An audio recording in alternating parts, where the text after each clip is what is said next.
Hi అండి. అందరూ ఎలా ఉన్నారు? బాగున్నారా? ఈరోజు టేస్టీగా బియ్యం రవ్వతో రొట్టె వేశానండి. ఎలా వేయాలో ప్రాసెస్లోకి వెళ్ళే ముందు ఇప్పుడే నా ఛానల్ని ఫస్ట్ టైం చూస్తున్నట్లయితే ప్లీజ్ నా ఛానల్ని సబ్స్క్రైబ్ చేసుకోండి, సపోర్ట్ చేయండి. ఇప్పుడు ప్రాసెస్లోకి వెళ్ళిపోతాం. ఒక గ్లాస్ మినపప్పు కానీ మినపగుళ్ళు కానీ తీసుకుని ఇలా నానబెట్టుకుని కొంచెం పొట్టు ఉంచేటట్టు చూసుకోండి. చాలా టేస్టీ, చాలా హెల్తీగా ఉంటుంది ఇలా పొట్టుతో తింటే.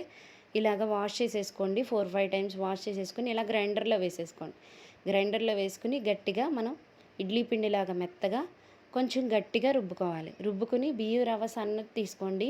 సన్నది తీసుకుంటే రొట్టె అనేది తొందరగా ఉడుకుతుంది. సన్న రవ్వ తీసుకోండి.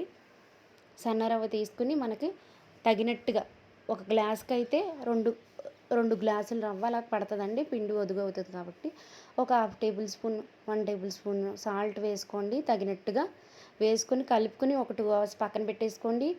తీసి మళ్ళీ ఆ పిండి పక్కన పెట్టుకున్న దాంట్లో కొంచెం కొబ్బరి తురుము వేసుకొని కలుపుకోండి. మనకి రొట్టె వేసుకునే బ్యాటర్ ఎలా కలుపుకుంటామో అలా కలుపుకోండి. ఇడ్లీ పిండి కన్నా కొంచెం గట్టిగానే ఉండాలండి. ఇప్పుడు ఒక ప్యాన్ పెట్టుకుందాం. ప్యాన్ పెట్టుకుని హీట్ చేసుకుందాం. మూకుడు కావాలంటే మూకుడు మనం ఏదన్నా పెట్టుకోవచ్చండి. నాన్ స్టిక్ పెట్టుకుంటున్నాను నేను. 1 టేబుల్ స్పూన్ వేసుకుంటే ఆయిల్ చుట్టూ చక్కగా రొట్టె అనేది ఈజీగా వచ్చేస్తుందండి. ఇప్పుడు ప్యాన్లో ఆయిల్ హీట్ అయినాక ఒక 2-3 గట్లు వేసుకోండి. వేసుకుని స్ప్రెడ్ చేసుకోండి. రొట్టెలాగా స్ప్రెడ్ చేసుకుంటే మనకి లావుగా కావాలంటే ఇంకొంచెం వేసుకోండి.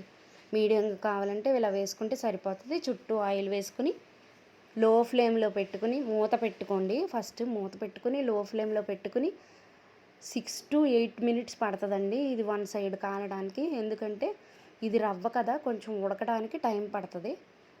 సన్న రవ్వ అయితే చక్కగా తిప్పేసానండి. నేను తిప్పేసి మూత పెట్టాను. మళ్ళీ ఒక 5 మినిట్స్ మళ్ళీ తిరగేసుకుని ఉంచుకోవాలి. మీకు రొట్టెలా తినడం ఇష్టం లేకపోతే ఇలాగ అట్టులాగా కూడా వేసుకోవచ్చు. ఒక ప్యాన్ మీద ఆయిల్ వేసుకుని ఇలాగ అట్టులాగా పలచగా వేసుకుని మూత పెట్టుకోవాలి. దీన్ని కూడా మూత పెట్టుకుని 2 సైడ్స్ కాల్చుకుంటే మనకి అట్టు అనేది రెడీ అవుతుంది.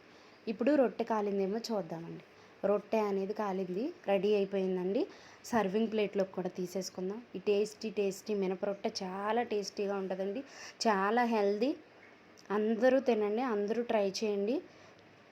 ఈ వీడియో ఎలా ఉందో కూడా కామెంట్ చేయండి. ఈ వీడియో మీకు నచ్చినట్లయితే ప్లీజ్ నా ఛానల్ని సబ్స్క్రైబ్ చేసుకోండి, సపోర్ట్ చేయండి. ఈ రొట్టె మీరు ట్రై చేసి ఎలా ఉందో నాకు కామెంట్ కూడా పెట్టండి. Thank you.